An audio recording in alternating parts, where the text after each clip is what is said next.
Hi, I'm Dr. Faz, and today we're going to be speaking about something that comes up time and time again, and that is how to deal with a toxic family. Now, before we begin, I really want to take a moment to emphasize just how common this is.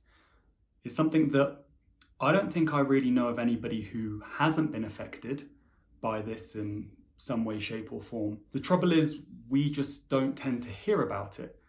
It's something that people don't easily speak about, even with people that they're very, very close to. So we end up assuming that it's quite rare, when in actual fact it's very, very common. This can make going through the process even more lonely and at times even quite stigmatizing. What can make things worse is when we look at media and how a typical family is portrayed, we just see that well-functioning, loving, caring, supportive family unit. Just think of films or TV programs and even adverts, and that's typically what we see and what we're exposed to. Christmas is actually a time of the year that this really gets emphasized, and it's harder for so many people because they spend the year away from their family and then suddenly they're catapulted into this environment that they've spent so long outside of. And for many people it can feel a bit like a pressure cooker. Just imagine that Christmas Day, sort of sharing that awkward silence following an argument, and in the background the TV's on and there's a family playing a board game sat by a fire, and we have to remember that that just is a fantasy, and for most people that's simply not the case. And to make things even more difficult, COVID, lockdown, and the post-COVID period has really affected family dynamics. First of all, many people lost loved ones, putting incredible distress and sadness and grief onto the family unit. Secondly, lockdowns themselves were a really strange time. Usually we get a bit of reprieve, some time away to have a moan to friends or other people, let off a bit of steam. But for those of us who had to quarantine with our families, all those little quirks and bits of our personalities that can grind on each other suddenly were really exposed and came to the fore and were emphasized. Okay, so we know that it's more common than we often think that it is. And we know that in the last couple of years, it's probably been worse for a lot of people. But what exactly do we mean by toxic?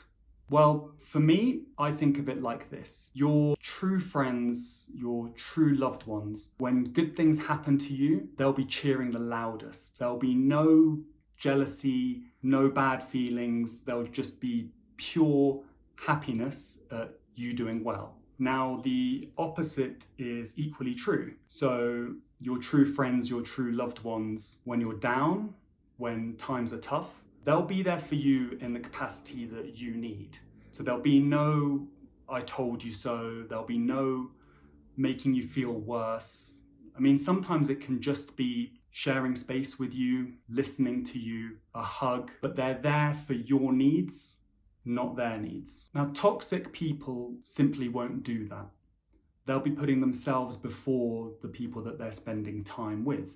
Now, in its extreme form, toxic people are violent. They're violent with their words, and sometimes they're violent with their actions. If this is the case, then it's really, really important that you get somewhere safe and you contact the relevant authorities. For the more common cases where people tend to be violent with their words, then often in the family unit, this has to do with ego and previous relationships continuing to the present day. So, for example, a sibling rivalry from however many years before that still exists now, or parents treating their children as if they were still children when they're adults in their own right, with their own opinions and their own beliefs. Now, that brings us to what strategies we have at our disposal for dealing with toxic family members.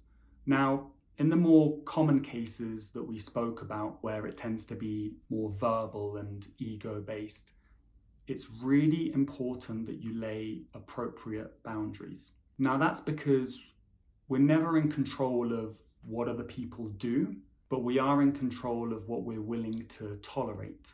Now, laying boundaries may not seem like the easiest thing to begin doing, but as with anything, the more you do it and the more you practice, the easier it gets. A great bit of feedback that you'll find is that people generally respond quite well to boundaries. Also, it can feel like quite an aggressive thing to say, but actually it is possible to lay boundaries really politely and with a lot of care. So boundaries can be verbal or they can be physical. So an example of a verbal boundary is, I'd appreciate if we don't talk about X, whatever that is, your relationship, your job. Or a physical boundary can be having space that's just for you, so your room or a part of the garden, but something that is protected, that's just for you, and time would be included as one of those as well. The important thing is that it's personal to you, it's important to you, and you do not compromise on it. Ultimately, this is about being kind to yourself. So take some time to think about what are the really important things to you. It gets you down when family members don't respect that. And those are precisely the things that you want to be careful about putting a boundary so that they ultimately are respected. Now, the good news is most people tend to respond really well to boundaries, and this can go a long way to healing a relationship and building back that trust. For those people that are unable to respect a boundary, it can be difficult, but what you'll end up with is the removal of something negative from your life. Now, whilst that is happening, that is tough. But you yourself in the future will thank you for going through that process in the present. So you won't have to then deal with that negativity in the future. During all of this, it's really important to stay connected to your feelings. So what do I mean by that? I mean that you give yourself an opportunity to feel, and however you're feeling is valid. You can feel sad that you're going through the process, frustrated, angry, but you really sit with those feelings, and however you're feeling is absolutely valid because it is such an emotional thing to go through. But it is important that you do let yourself feel.